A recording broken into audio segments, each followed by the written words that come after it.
Bismillahirrahmanirrahim. Assalamualaikum warahmatullahi wabarakatuh. Kebawah Duli Yang Maha Mulia Paduka Seri Baginda Sultan Haji Hassanah Bolkiah Muizzaddin Wad Daulah Ibni Almarhum Sultan Haji Umar Ali Saifuddin Sa'dul Khairiwaddin Sultan dan Yang di-Pertuan Negara Brunei Darussalam berkenan berangkat ke Majlis Santapan Diraja sempena sambutan Jubli Perak Pemerintahan Duli Yang Maha Mulia Tuanku Said Sirajuddin Ibni Almarhum Tuanku Said Putra Jamalul Lail Raja Negeri Perlis. Majlis berlangsung di Istana Arau Perlis, Malaysia. Keberangkatan tiba ke bawah Duli Yang Maha Mulia di Perlis disambut oleh Yang Berhormat Ahli Dewan Rakyat Parlimen Padang Besar serta persembahan tarian selamat datang.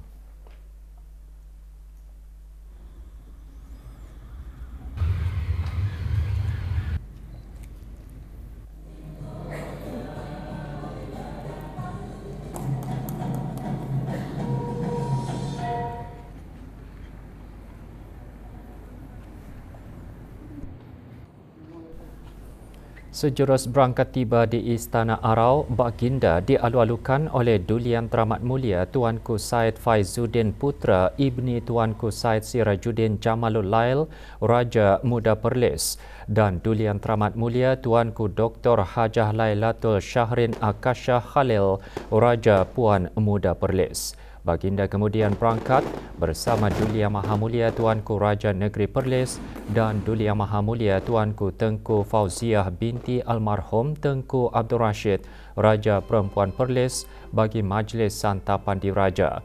Pertunjukan bunga api dan persembahan kebudayaan juga menyerikan sambutan Jubli Perak Pemerintahan Raja Perlis.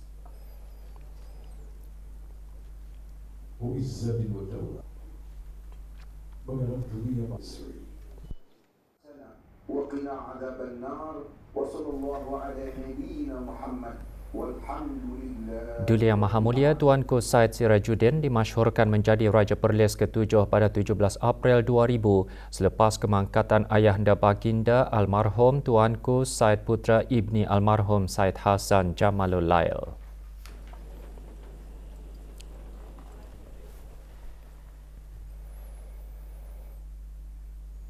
Kebawah Duli Yang Maha Mulia Paduka Seri Baginda Sultan Haji Hassanah Bolkiah Muizzaddin Wad Daulah Sultan dan Yang di-Pertuan Negara Brunei Darussalam berangkat meninggalkan Malaysia selepas menghadiri Majlis Santapan Diraja sempena sambutan Jubli Perak Pemerintahan Duli Yang Maha Mulia Tuanku Said Sirajuddin Ibni Almarhum Tuanku Said Putra Jamalul Lail Raja Negeri Perlis yang berlangsung di Istana Arau Perlis. Berangkat bagi menyembahkan ucapan selamat berangkat ke hadapan Majlis ke bawah Duli Yang Maha Mulia ialah Duli Yang Teramat Mulia Tuanku Said Faizuddin Putra Ibni Tuanku Said Sirajuddin Jamalul Lail Raja Muda Perlis.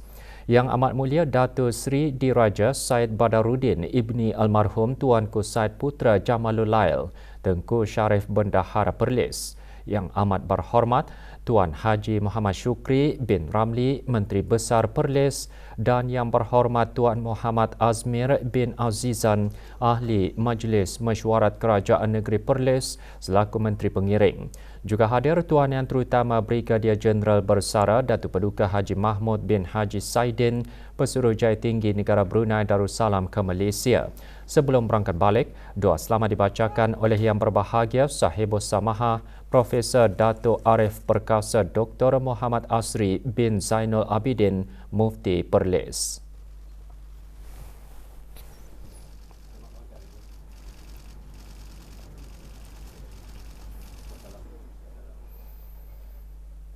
Kumpulan Syarikat Seri Kandi malam tadi meraihkan sambutan ulang tahunnya ke-50. Majlis berlangsung di Bridex, Jurudong. Hadir merasmikan sambutan berkenaan Yang Berhormat Pihin Datu Laila Raja Major Jeneral Bersara Datu Paduka Seri Awang Haji Halbi bin Haji Muhammad Yusof, Menteri di Jabatan Perdana Menteri dan Menteri Pertahanan kedua.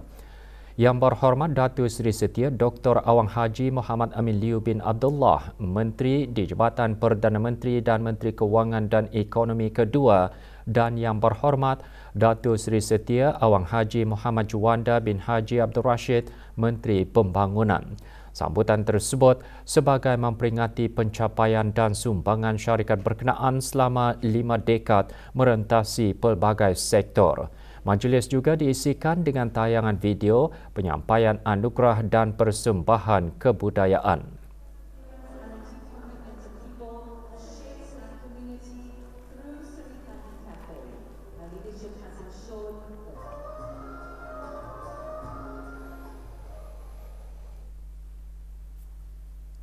Universiti Islam Sultan Sharif Ali UNISA dengan sokongan Bank Islam Brunei Darussalam BIBD menganjurkan Hari Keusahawanan UNISA 2025. Acara tersebut diadakan sehingga hari Ahad di BIBD Connex, Bandar Seri Begawan. Perasmiannya disempurnakan oleh Datuk Seri Setia Dr. Haji Nur Arfan bin Haji Zainal, Rektor UNISA. Seramai 43 usahawan menyertai Hari Keusahawanan termasuk penyertaan daripada mahasiswa tahun 4 Fakulti Ekonomi dan Kewangan Islam UNISA yang menjalankan perniagaan sebagai sebahagian daripada projek akhir tahun. Orang ramai dialu-alukan untuk sama-sama memberikan sokongan dalam menggalakkan perkembangan keusahawanan dalam kalangan belia dan komuniti di negara Brunei Darussalam.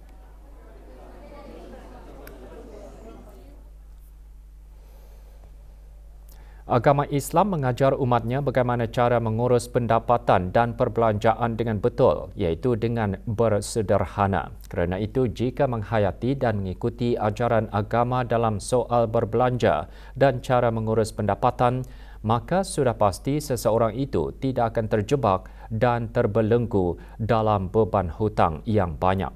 Perkara tersebut antara yang ditekankan dalam khutbah Jumaat bertajuk Kesan dan Akibat Lalai Membayar Hutang. Khutbah turut menggariskan walaupun agama Islam tidak melarang umatnya berhutang, akan tetapi berhutang itu bukanlah suatu perkara yang digalakkan. Justru umat Islam dinasihatkan agar menjauhkan diri daripada berhutang. Akan tetapi sekiranya terpaksa juga berhutang, maka hendaklah berniat dan berazam untuk membayar hutang tersebut. Perlu diketahui bahawa perbuatan menzalimi sesama manusia dengan tidak membayar hutang merupakan antara perkara yang boleh menjejaskan keharmonian dalam hidup berkeluarga dan bermasyarakat. Ia merupakan antara punca utama berlakunya pertengkaran dan permusuhan sama ada sesama ahli keluarga, adik-beradik, saudara mara, sahabat handai, jiran tetangga dan seumpamanya. Oleh yang demikian, janganlah kita terlalu menurut kata hati dan hawa nafsu, kerana berhutang itu memanglah mudah dan senang, akan tetapi membayarnya pula adalah sangat susah. Walau bagaimanapun, mereka hendaklah sentiasa berusaha dan mencari ikhtiar untuk menjelaskan semua hutang yang ada. Negara Brunei Darussalam diundang bagi menghadiri persembahan membaca Al-Quran pada majlis sambutan Maulid An-Nabawi di Pusat Pentadbiran Kebangsaan bagi Hal Ehwal Islam Daerah Nong Chok, Thailand. Wakil Qari Negara Awang Haji Muhammad bin Ali Johan Qari Musabakah membaca Al-Quran bahagian dewasa peringkat akhir kebangsaan 2024 berlepas ke Thailand bagi membuat persembahan tersebut. Persembahan musabakah diadakan sehingga 20 April. Qari Negara disertai bersama pegawai pengiring. Pada majlis tersebut, Thailand juga mengundang beberapa orang wakil dari negara anggota ASEAN untuk menyertai sama membuat persembahan tilawah Al-Quran tersebut.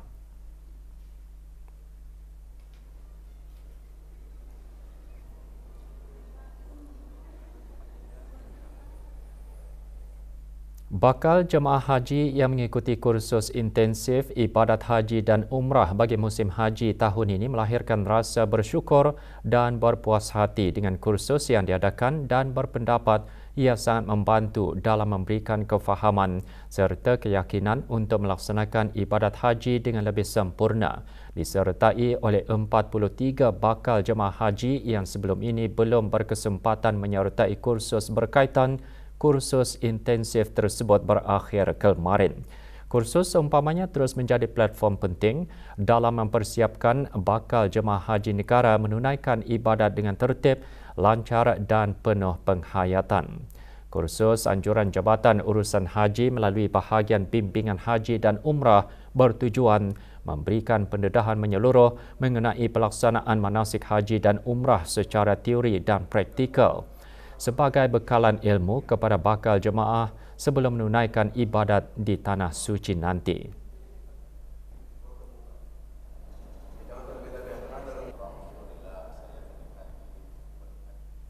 Masa ni sudah berjinak-jinak dengan aktiviti exercise macam banyak bawa berjalan. Di samping saya menjaga pemakanan dan kesihatan-kesihatan yang lain. Kemudian dari segi rohaninya juga menerapkan solat sunnah hajat. Semoga dengan doa agar dipermudahkan urusan sampai ke sana nanti. Ada exercise sikit-sikit, berjalan-jalan, berjaga makan, semua, and then segala-galanya kontrol je lah. Rohani, fizikal, mental dia tu mesti kuat lah. Memberikan perkhidmatan yang selesa, berkualiti dan kos rendah antara matlamat sebuah syarikat pelancongan tempatan kepada mereka yang ingin menunaikan ibadah umrah. Ingin mengetahui lebih mengenai syarikat tersebut, Muhammad Daud Haji Tuah ada laporannya.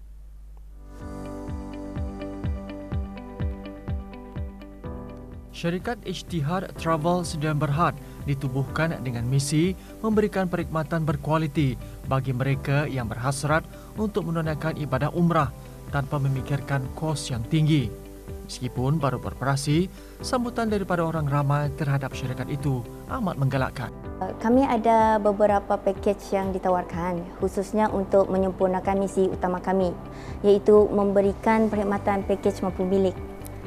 Alhamdulillah juga banyak juga maklum balas positif diberikan dari jemaah kami yang sebelumnya, terutama dari segi layanan, susunan perjalanan serta juga kemudahan yang disediakan sepanjang tempoh berada di Tanah Suci Mekah.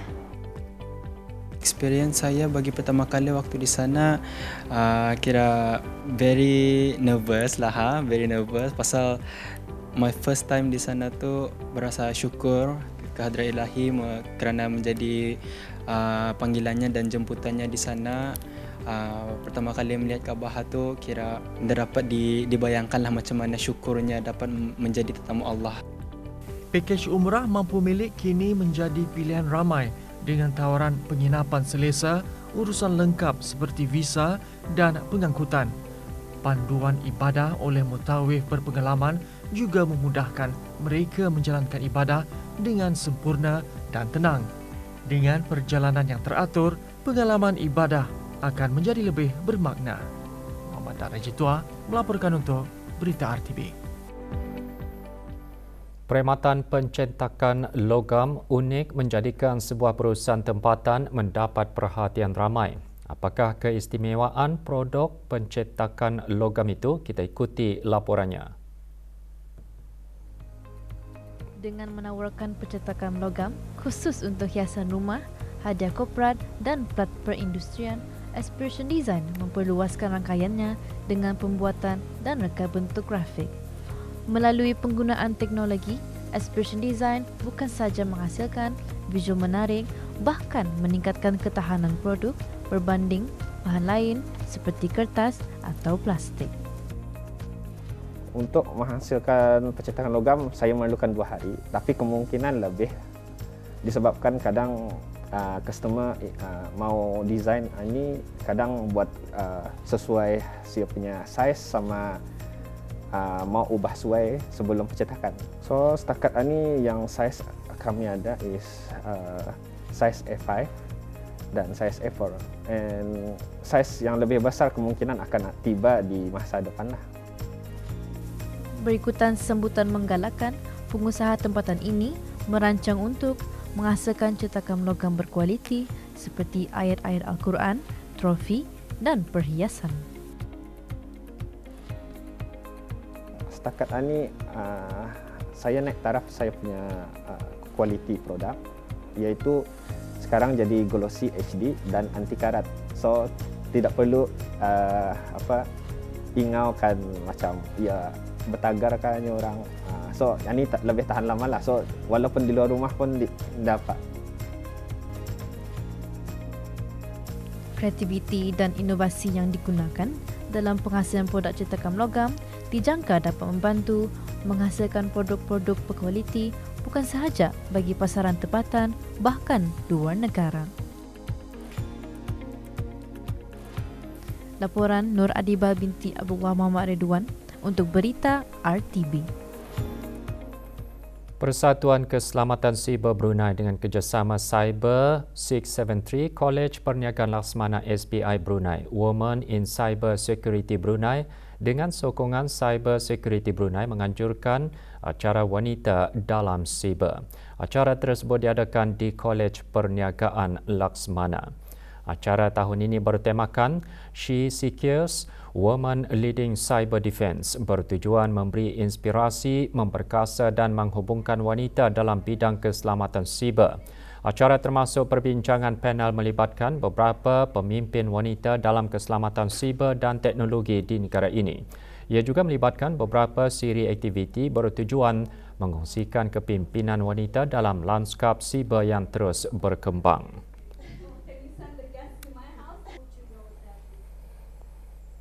Dewan Bahasa dan Pustaka melalui bahagian penyelidikan dokumentasi dan pengiktirafan membukakan penyertaan orang ramai bagi peraduan fotografi sebagai satu lagi upaya dan tindakan jabatan untuk mengangkat karya seni foto terbaik dan berkualiti.